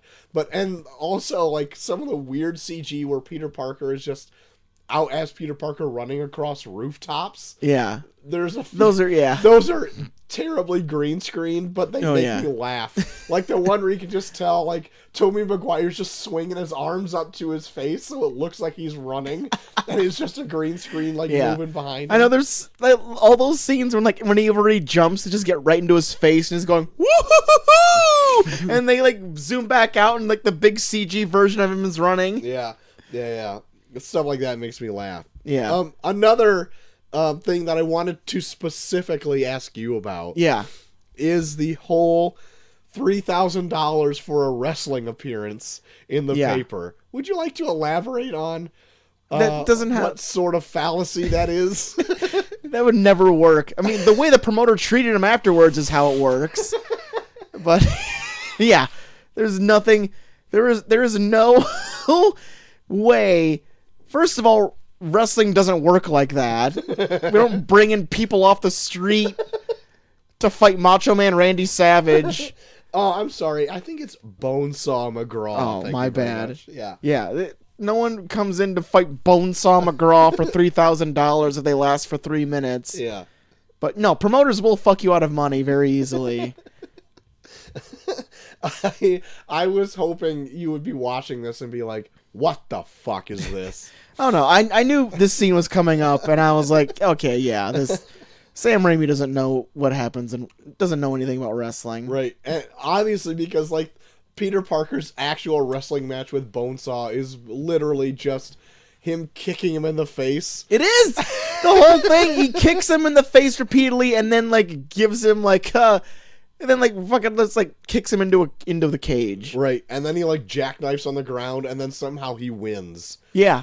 No, there is no way. Nobody knows how these wrestling matches work.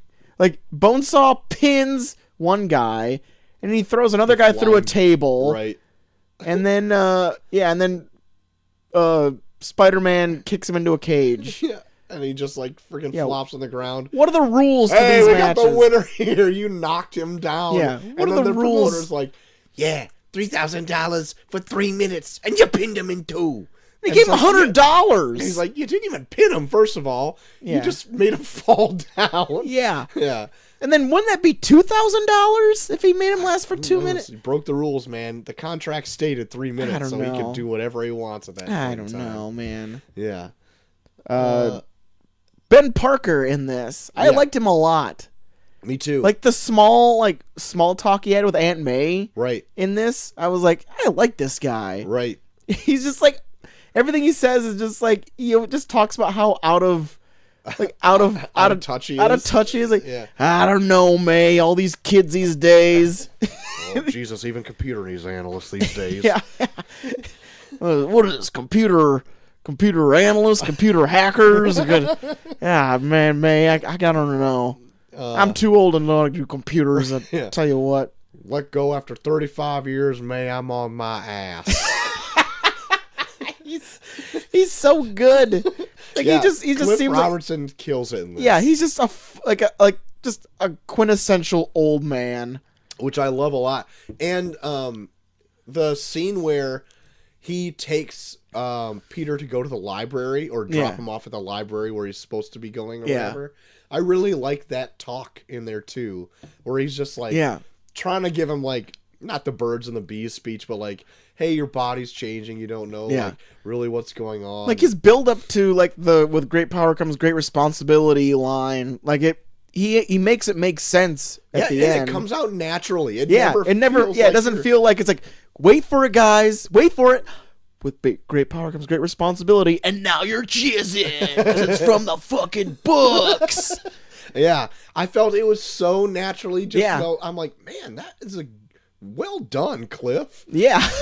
Like, he made it feel like he was a guy that genuinely was worried about Peter and, like, where he's going. Yeah. Where he's like, I'm just going to lay it out for you. Yeah. And even though they had Martin Sheen as Uncle Ben in the Amazing movies. Yeah. And I didn't hate that choice either. I liked him as Uncle Ben in that too. Yeah. But, like, he didn't have much to do. But even then, like, they tried to shoehorn that line in to even, like, make it different, where he doesn't say, like, great power, great responsibility. It says, like, something just left of center of that, you know? But, like, I felt like they did it 100% with this, got the message across, and he's such a charming fella. Oh, and yeah. so when, like, even Peter, like, kind of shuts him down, he's like, well, you're not my dad. Yeah. He's like, okay, well, I'll pick you up at 7. Yeah. And it's like, oh, I actually feel. I know, like, him. Yeah, like, he Peter didn't. Parker's being a little pussy about it. Like, he wasn't like crying or anything. He was just like, okay, I'll pick you up later. It's just like, but he does it in a way where it's like subtle enough where you're like, oh man, he's fucking broken. He's kinda, inside. it kind of broke him a little bit. Yeah, like, he's not like completely broken, but like that kind of like twisted the knife a little bit in him. Yeah, Jesus, like. So it was like, actually, I thought pretty heartfelt. Like, even though when, like, Peter always comes up onto him, where he's like, that's my uncle! And he's like, I sent it to you in a message. Because I love that one so much. I'm just like, bah. Bah. Like, I actually, seeing it, I'm like, oh my God, that's heartfelt. Because, like, he can't say anything else because he knows he's dying. Yeah. And then, but, like, I will always make fun of the way he says Peter in the bah. Until it gets to a point where I'm not even making words anymore. I'm just going,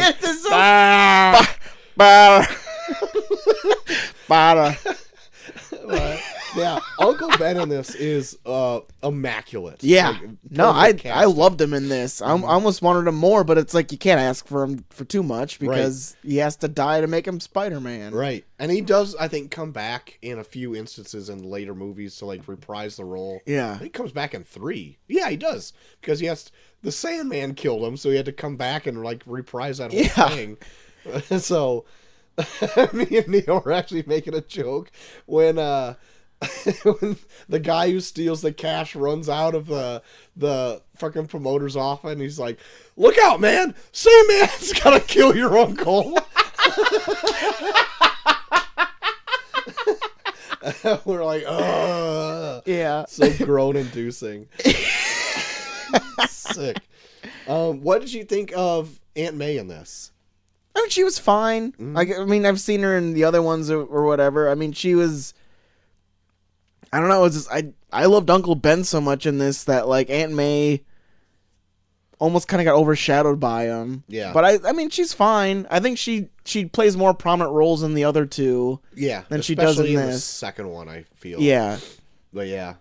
Yeah, I always liked her too. I could never really get behind the choice, I guess, of getting Rosemary Harris in there. I never really connected with her as being Aunt May, but maybe I did when it was first coming out, and now I'm just like, yeah, I don't know. I kind of like other iterations. Like, Sally Field was fine, but, like, I don't know. She wasn't really that, but I really like Marissa Tomei as kind of Aunt May now. Hot Aunt May. Taking, like, a whole different spin on it, but, like, I guess I've never been, like, a huge into Aunt May anyway, so like, she's always just kind of like this burden that's always just in the background or whatever. Yeah. So it really could be anybody. Just something else for Spider-Man to save. Yeah. I really thought that the father-son relationship between Harry and Norman was really well done. Yeah. Especially tied into, like, now they live together after high school. And, like, there's that whole interweaving between those two boys and Mary Jane. Yeah. I thought all that naturally worked into a and, like, Norman, cohesive... like, kind of, like, drawn more towards Peter because he's, like, the smart one. Right. Yeah. I thought all that worked really well. And they set it up in, like, no time. Yeah. And I feel like it was flawlessly executed. Yeah. Even when, like, Norman is saying that super dickish stuff in the elevator. Like, oh my god. Do what you want with her and then bag her or something like that. Get what you need out of her, then broom her fast. Like, what does broom her fast? Broom her fast. I forgot about that. Broom her fast. I fucking love Willem Dafoe in this so much. but I want to argue with Mary Jane with that, because like he comes in after that whole thing just looking like defeated, and she's like, thanks for standing up to me, or standing up for me, because she's like, selfish. But like he kind of did, like he's like, don't talk to her about that way, and then he's like, oh yeah, broom her fast, and then shuts the elevator door and leaves. So like he can't really get another word in. He comes in just like, that sucked, and then she's like, thanks for nothing. Yeah. He's like, I fucking tried. You wouldn't understand. Yeah. It's my father. It's like, anyway. I kind of liked James Franco's Harry in this, because it's like, he seems like a likable guy, but then he'd have like small instances here and there where it's like, oh, you're really fucking stuck up. Because there's like that one time when he's having that conversation with Mary Jane, and she's like talking about how great Spider-Man is. And because he's like, incredible? Really? Incredible? And he's like, well, I want to buy you something. Because I want to. I'm going to buy you something. Or it's like, that's like his go-to. Or it's like, if he doesn't know how to like measure up, he's just like, well, I'm rich. Yeah, let me just buy you something. Because I want to. What do you mean incredible? Yeah. Like, it's subtle enough in this, like, as opposed to like Spider-Man 3 where he's acting like a fucking idiot. Yeah. Well, like in this, he's like, he seems like a nice, like he seems like a nice guy that you would hang out with. Yeah. But then like he'll like pull out the rich card when he feels like inferior or like defeated. Yeah. When he needs to pull out like this last ditch effort. Yeah. Or like he'll come off as charming at first, but then it's like, oh man, I don't feel like I belong here. I got a lot of money, guys. Want me to buy something? Anything you want.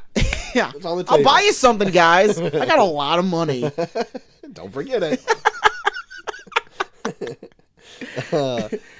When he finally becomes Spider-Man, I thought all the action was pretty well choreographed. It's not, I don't think, as well choreographed as like future superhero movies end up being. Yeah. But I thought all the action was pretty well done. Like, it had nice tension to it and everything. Yeah. It had a nice build and a nice kind of payoff. And yeah, and everything's kind of set up. I almost love like some of the dialogue during the fights. Like the dialogue during the fights feel a lot like how you always said Sam Raimi loves the Golden Age. Like it's very Golden Age style dialogue with like goblins saying, "We'll meet again, Spider-Man." yeah. Impressive. Oh my god. And this was I argued with Neil that, like, speaking of his dialogue, that this movie didn't have "first we attack his heart" in it, and it does. Yeah. I thought it was in Spider-Man 2 or 3. Oh no, it's definitely in this. Yeah, it starts in this. God damn it. Oh, I lost that bet. Yeah. I owe him nothing, but just morally feel defeated. But yeah, he does so much shit in this where it's like attack his heart, but then he never kills anyone he's close to. Mm-mm. He just savagely threatens them. Yeah. Bursts into Aunt May's house while she's doing her, like, Lord's Prayer. Finish it!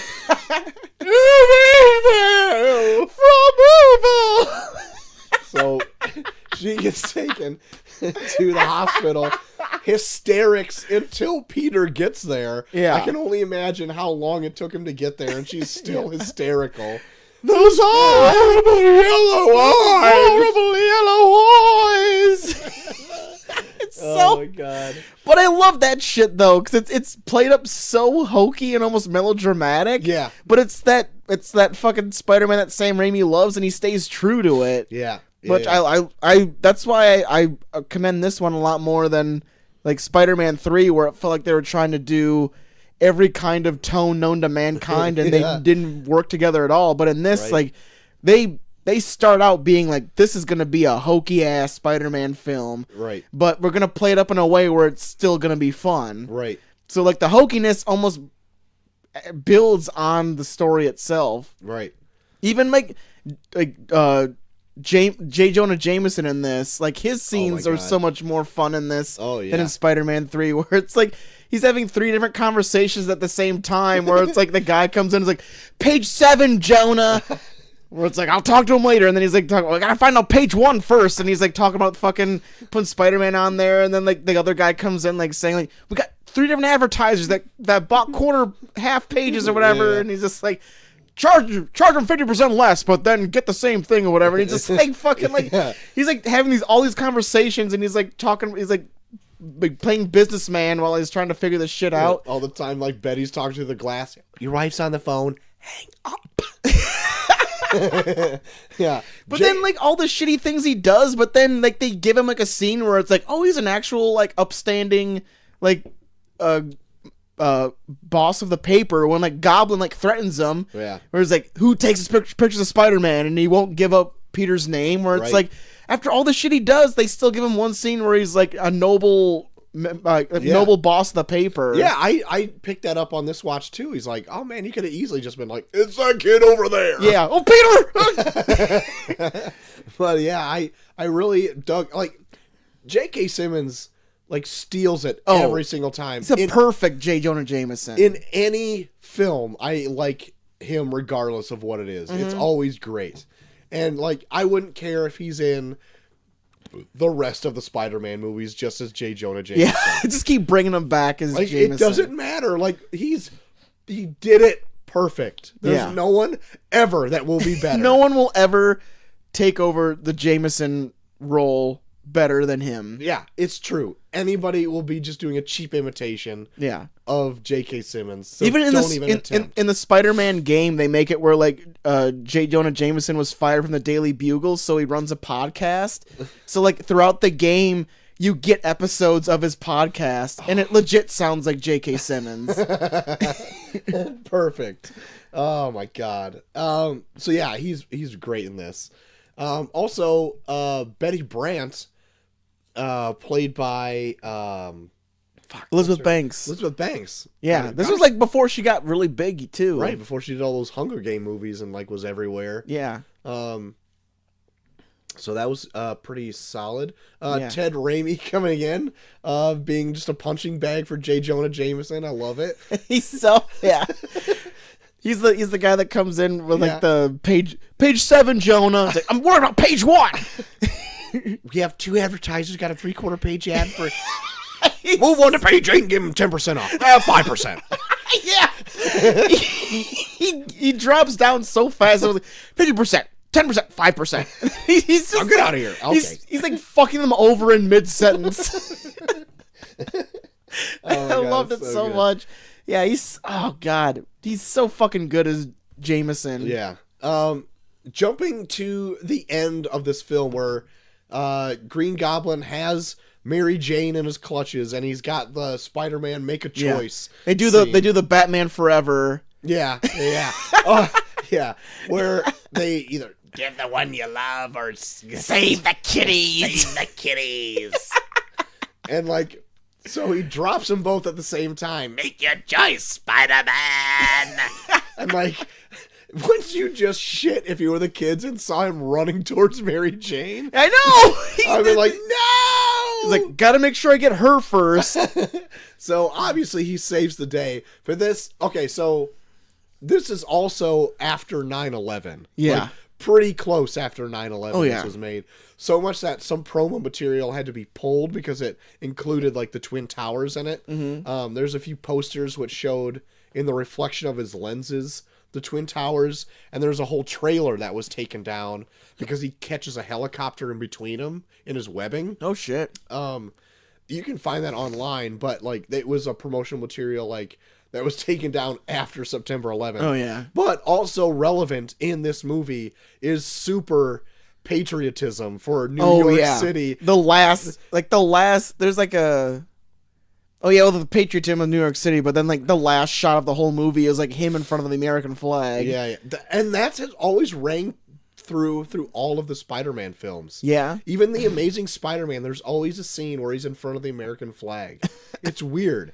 Because, like, I noticed it I think there was some YouTube channel or some podcast I listened to where they were like, it's weird that like at the end of almost every single Spider-Man movie, he poses in front of the American flag like Superman or some shit. Yeah. And I haven't been able to not see that every single time. It's weird. Maybe it's a weird Sony thing. I don't know what it is. Not that I care at all, but like it's just an odd thing to chuck into every movie. I don't know. Yeah. Anyway, but so Spider-Man saves the day, obviously, through the help of New York City, the other character. You mess with one of us, you mess with all of us. So everyone's hucking wrenches in their groceries at Green Goblin and everything. It's a lot more atrocious in the second one, I think, though. What happens in the second one? When he stops the subway.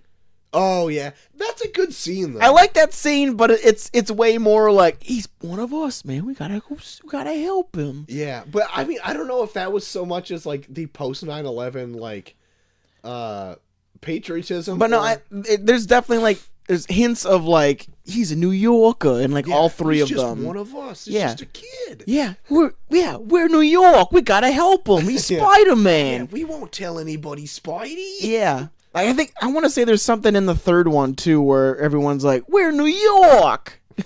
Like, I think in all three of them there's something where New York has to be a character in and of itself. Yeah. Hey, I'm walking here. Yeah. Hey, I'm getting a New York Spider-Man. Gotta get a slice. Shout out to all of our New York listeners.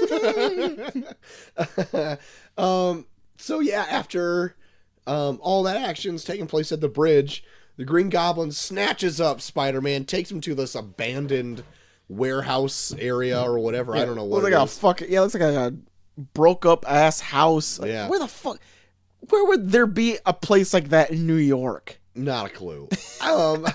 But needless to say, like, Spider-Man takes it to Green Goblin there, and hoisted by his own petard, Green Goblin ends up getting the business end of his glider in the dick. Right in the worst place. In the dick. He got stabbed in the dick. Yeah, he did. I was gonna say it's the worst place to get stabbed ever. Right in the. I did not remember it being that low when I watched. Like, he got stabbed in the dick. Yeah, and so it really. And Bernard cleaned his wounds. We always know Bernard cleaned his wounds. Bernard cleaned his dick wound. Yeah. Oh my God, Bernard, you freak. Bernard over here fucking jerking off a dead man. Also, Bernard in this just letting people into the mansion like it's his job. Shit. And he's got brown hair? He was young and spry. No shit. He fucking aged a shit ton in like fucking... horribly. Like 4 or 8 years or some, whatever the fuck, whatever 3 was. 800 years later. Oh shit. He fucking Father freeze-dried himself after fucking... That's probably why I never told Harry that Norman died. He was over here fucking like trying to freeze-dry himself. Came out looking like goddamn Father Time. Bernard. What a bozo. Like guests from 3. The fucking idiot. Yes, Bernard. Fuck. Get some food. Yeah, so and anyway, that's pretty much Spider-Man. It ends at Uncle Ben's funeral, I believe. Or no, it's at Norman's funeral. And then because he's like, I'm gonna get Spider-Man. Yeah.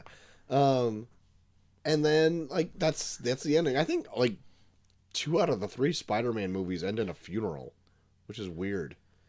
Doesn't 2 end in a funeral? I don't think. No, that ends with like Spider-Man jumping off at like while he's in a wedding. Or Mary Jane's in a wedding dress. Yeah, Mary Jane's in a wedding dress because she's supposed to marry Jameson's boy. Jameson's boy. I want to say 3 ends in a funeral, doesn't it? No. Maybe I'm just fucking high. You just fucking... I don't know what's going on. Before we move on, did you see the exosuit? No. So, okay. So, like, I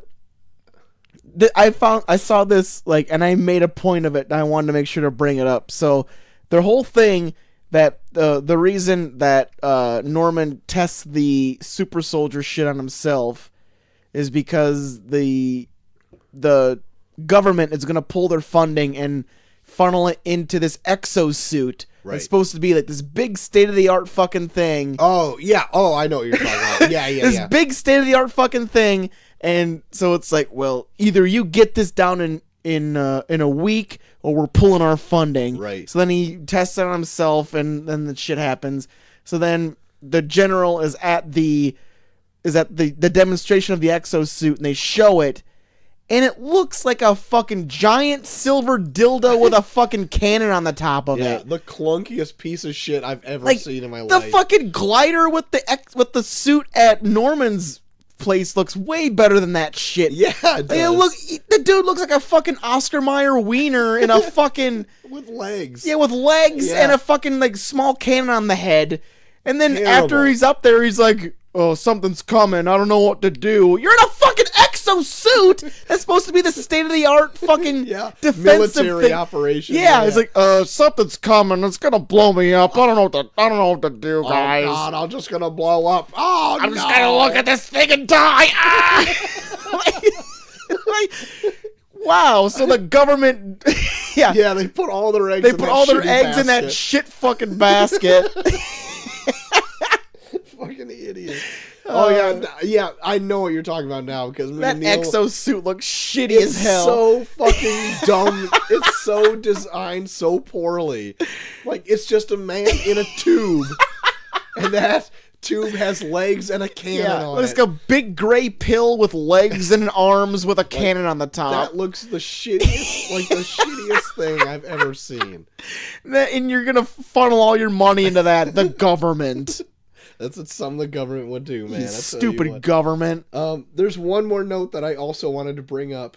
When Spider-Man is off doing Spider-Man stuff, kind of like in the second act there. Yeah. There's like that burning building right before like the goblin screams like a woman to draw him in there. But like that woman's like, "My baby's up there!" And I'm like, I was thinking like, why didn't you grab your baby on the way out of the building? Yeah. Or were you not in the building and just left your baby alone? What kind of delinquent mother? Yeah. You don't deserve that baby back. And like the building explodes twice while Spider-Man's in there getting the baby, and then it just comes out. Yeah. Spider-Man does a front flip out one of the windows. He's like, "Is this your baby?" And she's like, "Yes, it's my baby." But it's like, God bless you, Spider-Man. You don't deserve that baby, you delinquent bitch. What are you doing? You ran out not saving your loved one? Yeah. I hope Spider-Man shows up to save my baby. What are you doing? Going out for a smoke and just leaving your baby upstairs, you piece of shit? She probably set the building on fire. What a bitch. She wanted the life insurance on that baby. God, she's the real villain of this movie, Yeah. I tell you that right She probably wanted life insurance on that baby, then Spider-Man saved him. Like, God damn it. What a... God bless you, Spider-Man. God bless you. God bless you, Spider-Man. God fucking piece of shit. God bless us, everyone. God damn it. I gotta take care of this kid. But that's pretty much all I got to say about Spider-Man besides giving it its final grade. Yeah. What would you give Stan Lee's favorite superhero movie? Well, I had a lot of fun with it. I was a little skeptical going in after we did Spider-Man 3 where I'm like, are these good? And then going into this, I was like, you know what? I had a lot of fun. Me too. I think it still holds up even to this day. Like, it really, even like the cheesiness about it was almost kind of refreshing, where everything superhero nowadays is so serious and like we have to tell this very serious story with some dark undertones. Right. But with this, it was like Stan Lee's doing, or Sam Raimi's doing these fucking like weird still shots of like that are fading in and out of like over shit where I'm like, God damn it, I love this. Like it was so much fun. So I'm gonna a decent B+. I liked it a lot. I remember when this movie came out. It came out like on a Friday afternoon or whatever it was, May 3rd, and I played baseball in high school. And I hated it. So I knew the movie was coming out, and I had my mom pull me out of that baseball game to go see this movie instead. And when I did, one of our friends also played and also did not like to play baseball and asked to come along. And so she pulled both me and Davey Albright out of the baseball game to go see Spider-Man instead. Oh my God. It was amazing. I'm surprised this wasn't one of those let's go to this and then eat Pizza Hut afterwards movies that we had. Well, I think we were older enough where we're probably going to the bigger theater in another town. Uh-huh. But I remember you and me, like, for the longest time, like, especially like ones that came out like in the mid to late 90s. Yeah. You would go to like a smaller town that had a theater, and we'd go see a movie there and then eat Pizza Hut afterwards. Oh my God, every single time. I don't know why, but because we couldn't drive back then, but your mom always insisted on going to that 2-screen theater. Yeah. Every single time. She hated going to the big one because she hates traffic. So Whatever! she always So she always made us on crack. So she always made us go to that small town with the 2-screen theater that sucked. But it was Pizza like Hut was pretty great. Pizza Hut was awesome. But, yeah, we'd always do that. Yeah. Like I think because they brought up on credits due, they're doing The Lost World. I'm like, I'm pretty sure it's one of those movies. That was the one of the movies that we saw there. I don't remember drawing a dinosaur on the fucking placemat there. But yeah, Spider-Man, great. I definitely wanted to go back to see if like I remembered it as good as I thought it was, and I wasn't disappointed at all. Like, yeah. I thought it was a campy, fun movie. Yeah. It really had no fat to it whatsoever. Yeah, the origin story, even though we've seen so many fucking origin stories nowadays, like this one felt like genuine and refreshing, where like you can actually see the look on his face when he would do cool shit, where I'm like, that looks like fun. I want to do that. Yeah. If there's any downfalls I'd give to it, it's like a weird Green Goblin design, but even then the acting overtakes the design. So like that's fine. And like they did do a few CGI things that were of its time, so I can't really knock it for that, but they don't hold up for now. Yeah. But even then, like, I had a great time with this movie again. Hell yeah. And when this movie came out, I was all Spider-Man all the time. Like, I had a shrine in my bedroom of Spider-Man stuff from this movie's inception. Like, they had a Dr. Pepper, like, sponsorship or whatever, where they had all the characters on the cans, and I collected the cans. I would just barely crack them open to drink the soda out of, and then keep the commemorative cans at my house.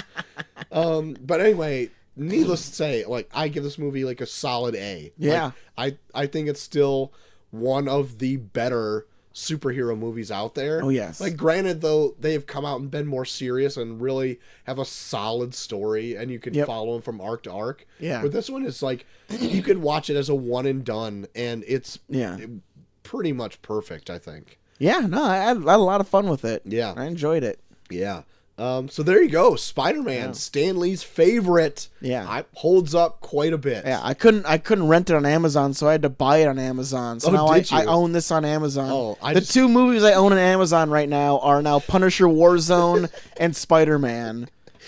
That's okay. Mine are weird too now. Like, it's like Brigsby Bear and like some other weird stuff that I couldn't ever rent. But I have the disc for this one, so yeah. There you go. Will, is there anything else that you've been into this last week, JT? Well, I saw a DVD from Netflix DVD sure. called Never Going Back. I took it from a recommendation from another podcast that I listened to, and it's actually really funny. Okay. It's like, imagine if It's Always Sunny wrote an episode of Two Broke Girls that lasted an hour and a half. Okay. Because it's you're following like these two girls that are 17 that dropped out of high school and now they work at a diner, and you're watching like their trials and tribulations of trying to raise enough money so that they can go to like this beach resort for like 3 days. But like they're like dirt poor, and like their roommates are drug dealers. And like there's so much shit that happens in it that is fucking funny as hell. Okay. And like Sean Mooney is in it. He plays one of the roommates. Okay. And just like he's all about like just hitting on them weirdly. All right. Even though he looks like Sean Mooney, so he's like in his late 20s, and he's like always like hitting on him, where it's like, hey, I saw this on the internet. Is this your ass? Like, no, get out of her room. Well, can I see to make sure? Like, he's just like, I don't know, just like there's just like funny shit throughout where it's like they're like people that are just like complete shit bags, but they're funny, so it's like, well, I like you now. Yeah, sure. But no, it's a fun film. And it's smaller too, so look out for it. I think it's pretty fun. What's it called again? Never Going Back. Okay, all right. And of course, I saw the film Overlord. Right. That we were supposed to do today or tonight, and it's fun. Okay. I liked it. I like Bad Robot because like they, even when it's like a film that they don't really seem to like stress too much, like it's always strikes me as like a B film with like more of a budget. And like they find like a really cool mixture of like war film with a horror film. Where like the first half hour to like 45 minutes is like a strict war film. Like down to like they're being shot out of the sky, and then like they come down, and like even when they're just like walking to this town, like they'll just have like a conversation, then someone gets blown up by a mine out of nowhere. We're like, Jesus Christ. And then shit just fucking happens. And then like when like all that stuff kind of subsides, and they get into like the haunted house like mad scientist bullshit, where it's like a lot of that is like pretty fucked. Okay. Like they're like zombies and shit, but it's like there's like one where like one of them is like dying, so then they inject him with this bullshit that like is supposed to keep him alive, but then they like get like super fucking insane, where it's like they like bend themselves in half and then they put themselves back together, but you can see like the bones protruding out of their skin from when they bent themselves in half, where it's like it gets gross at times. Like there's like the main villain blows half his face off, and they keep it that way up through where he's like fighting them off, where it's like, Jesus Christ. Like it's violent, but I liked it. I thought it's a fun, it's not perfect, but it's like a fun B movie with like more of a budget. Okay. So I would say check it out if you get a chance. If you can. If you can, yeah. Jesus. Yeah. And Kurt Russell's son Wyatt Russell's in it, and he has like some pretty good Kurt Russell-y moments. Like I want to see him do some like Kurt Russell type shit. All right, cool. Because he was in Black Mirror. He was in that the one about the video game that's in your head. Okay, like that's him, Wyatt Russell. Yeah, I didn't know that. Okay. Yeah, cool. But I've every time I see him in movies, he always plays like some weird hipster or whatever. So like in this was like the first time I saw him like in an actual like action type role. And there's like so many times where like he's like his face is covered in blood, and he's like, "Get out of here!" And we were like, "You fucking look like young Kurt Russell right now." Perfect. Anything else? It's fun. Me and Molly started watching Breaking Bad again. Oh yeah. It's get prep for that movie that's coming out. Oh yeah, but no, it's fucking good. Like I forgot how good it was. I've had the itch for like a few years to go back and rewatch it. And even the small things they do, because Molly said that when she watched it, like she was kind of rushing through it because she was just. I think I was like letting her borrow the DVDs or something when she was watching it. So like she was just like watching, like, okay, whatever. So now we're like watching it, like thoroughly watching it, and she was like, I don't remember this at all. Like, what the fuck happens here? Yeah, I want to say like maybe the first 2 seasons I raced through because I was trying to catch up before a new season dropped or something like that. Yeah. And I think I did borrow them from you. Yeah. But yeah, I was the same way. I doubt I would remember barely anything from the first 2 seasons. Yeah. Like I pretty much remember everything, but like I'm at a point where I'm like, oh fuck, I forgot how good this was. But then like I'm at a point where it's like I didn't know things happen so fast. Like they'll do things where it's like, shit, they're doing this now? I thought this was like way later. Like everything is about it. It's so good. Like we're almost done with season 3. Okay. And I remember season 4 being so fucking good. Which one's season 4? That's like all of like the Gus Walt shit where it's like they're kind of playing cat and mouse with each other. Okay. Ugh. That's good. Breaking Bad. So fucking good. That's so good. Sweet. Good deal. Yeah, that's it. I've been doing not a whole lot this last week. Yeah. Had a bit of a exciting Monday, so Yeah, I was seeing all about it. yeah. I was in a bit of a car accident on Monday, so that's been taking over pretty much any of my life the last couple days. I'm fine, by the way. Yeah. Oh, I was wondering why you only had one leg. Yeah, so I got it soldered off. It's all fine. So yeah, my car is totaled. They towed it away today. Oh, good. So I'll have to eventually probably find something else pretty soon. So that'll be a chore. Ugh. But until then, I'm renting a pretty sweet Toyota Corolla. Ooh. Toyota, sponsor the pod. Please. Please, God. So that's that. I've also just to get like a taste of what Red Dead 2 is like. I've been watching some YouTube videos of like funny things that are done in Red Dead 2, like weird happenings. Mostly it's all just people getting bucked by animals like out of nowhere. So I've been really enjoying that. No, I watched a video of a dialogue sequence that got stopped because a woman got fucking taken out, plowed by a deer. Yeah. I love that. Like that's thank you for saving my life. I can't. Pretty much that's all the videos I've been watching because I don't want to really spoil story moments or anything. Oh, like yeah. that, because I want to eventually actually play it. Yeah. But so I've just been getting like little tastes of it here or there. So that's been good. And then also Netflix put up like 2 more seasons of Great British Bake Off. Yeah. Like their first season that they actually did in Britain that they for whatever reason didn't air in America. And then like their latest season that aired in Britain. Yeah. Whatever. So we've been watching that because we like a good, nice, quaint cooking show. They started putting Jeopardy up on Netflix. Yeah, I saw that.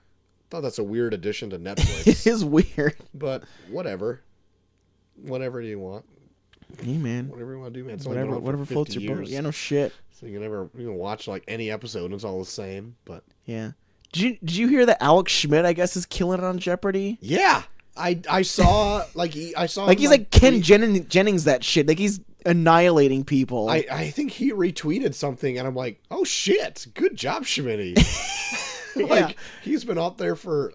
Is he still on the show? I don't know if he still is, but I've been listening to Daily Zeitgeist and like Jack O'Brien is just like, yeah, he's like killing people by like thousands of dollars every fucking episode. The one screenshot I saw is like was beating somebody by like 10,000 was the and I'm like, Jesus Christ. I didn't know he was such like a genius. Yeah. I guess. It was awesome. I'll have to go just follow up on that later today. Schmitty the Clam over here. Jesus Christ. Killing it. But yeah, that's all I've been into this last week, JT. Right on, Troy. Well, what do we got coming up for Monday? Well, for Monday, since we weren't able to do Overlord, I thought a nice little kind of transition into our next episode that was supposed to be World War II based off Overlord, is to visit a character that Stan Lee first encompassed with Captain America, the First Avenger. Okay. From World War II. Okay, I like where your head's at there. So, kind of get that transition from Marvel to World War II. All right. And our episode for Wednesday that won the poll will be talking about Saving Private Ryan. Solid. The day before Thanksgiving. Yes. So, give thanks while we watch the events of D-Day. And then... are we doing our leftover turkey episode? Yes, that's right. I have the poll for leftover turkey. Okay. I'll pull it up. I have found 4 awful films from this year. And let me pull it up. Here we go. So I found 4 terrible films. I'll put a poll out and let you people decide which film that we do this year of awful films. Here's the 4. I've got Gotti. Oh my. Okay. Hurricane Heist. Never even heard of it. You never heard of it? I don't think so. Oh my God. A bank heist during a hurricane? Great. A Wrinkle in Time. Oh, okay. And I thought I would throw in a really shitty horror film from this year, Truth or Dare. Oh my God. So there is the 4 that we'll do. I look forward to this episode every year, but then anytime I hear like the contenders, I'm just like, fuck. I heard Gotti was so bad. Yeah. Like there's a podcast that I listened to that like reviewed it because they saw it for whatever reason. And they're like, there's a line in it where like Gotti's son died or something, and he's like, he died without even a pube on his prick. Didn't even have a pube on his prick. That's what you say at the funeral of your dead son. That's what I want. Yeah, if I ever have a dead son, I'm going to say that at his funeral. Jesus Christ. But Didn't even have a pube on his prick. Christ. So there you go. The power is in your hands, people. Which film will we do for our leftover turkey episode, our annual episode after Thanksgiving, where we review one of the worst reviewed films of the year? Yep. Yeah. I almost added the film Show Dogs. Did you ever hear about that? It sounds familiar. I didn't want to do it because it was like just another talking animal movie. But it's like Will Arnett is undercover at a dog show. And I guess this takes place in a reality where dogs can talk for some reason. Ugh. And like his partner is a dog that's voiced by Tracy Morgan. Oh, no. God. It looks awful. I almost added it, but I'm like, I was thinking last year we did like Book of Henry, didn't we? Yeah. We've been doing a lot of family films, so I wanted to like add more like all ages type stuff. Yeah. Or like more maybe R-rated stuff. Yeah. But it's like, yeah. Because we did 9 Lives, which was a talking cat movie. Yeah. Ugh. That was bad. I also had Kevin Spacey in it too, which makes it even worse. We've done some real stinkers for leftover turkey, but the power's in your hands, people. Yeah. Tell us which film we're going to subject ourselves to. What film are we going to give money to torture ourselves to? Hopefully we don't have to give money to some of these. Yeah. Hurricane Heist, I think, is on Netflix, so please push towards that push one. for Hurricane Heist. Anyway, so yeah, I guess that's the next few episodes coming up down the pipeline. And then the first 2 episodes in December we'll have our films to catch up on. Yeah. And then I think we'll even kind of do those for our secondary episodes when we do our Monday drops. Yeah. Cool. When we do Spider-Man and Aquaman. Cool. So we'll get a nice even base of films as we lead into our top 10 of the year in our first episode of 2019. My God. It's already one of our favorite episodes of the year. That's right. We say that about it like almost every almost every episode. Yeah. But yeah, it is actually one of my favorite ones. So yeah, there you go. There you have it. Watch out for this Monday and vote for the Tournament of Random Movies to see what's coming up down the pipeline. That's right. Crazy Rich Asians versus White Men Can't Jump. And then that'll be this show wrapped up in a little bow. How do you like that? Did we do plugs? Not yet. Okay. I didn't know if we did. You want to do plugs? Okay. You want to start plugs? Well, you can find me at Buggy Furman on Twitter. Also Buggy Furman on Instagram. And Buggy Furman on Snapchat. Troy. You can find me at Troy the Max on Twitter. You can find us both at Revue Pod on Twitter as well. All of our new episodes are also uploaded onto Facebook.com/ReviewReviewPod. If you want to listen to us on our hosting site, we'd be more than obliged to let you do so at reviewreviewpod.podbean.com. But if you don't want to do that, we're on a multitude of platforms such as iTunes, Stitcher, Spotify. We're everywhere, babe. Everywhere podcasts are sold. So if you have a podcatcher out there somewhere, you're more than likely to be able to find us. If you do happen to use Apple Podcasts or iTunes, you can rate and review us there. Because if you like the show, that helps other people find the show as well. And if you want to write in, just like good old Eric Olson did, you can do so at Revue. Be cool like Eric. You can Hashtag be cool like Eric. You can do so at reviewpod at gmail.com rather.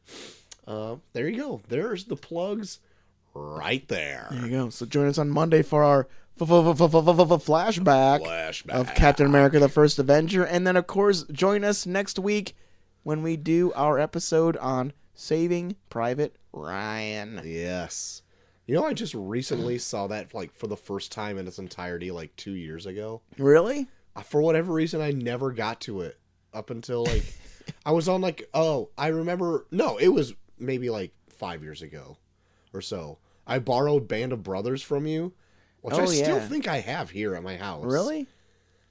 Okay. And I think it's my dad's. Yeah, I know it is, but like I still think it's here.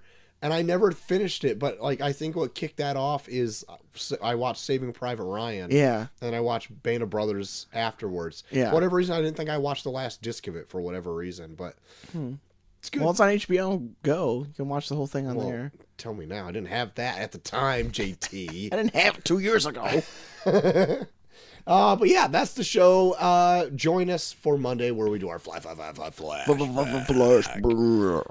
our transition from Marvel into World War II stuff with Captain America: The First Avenger.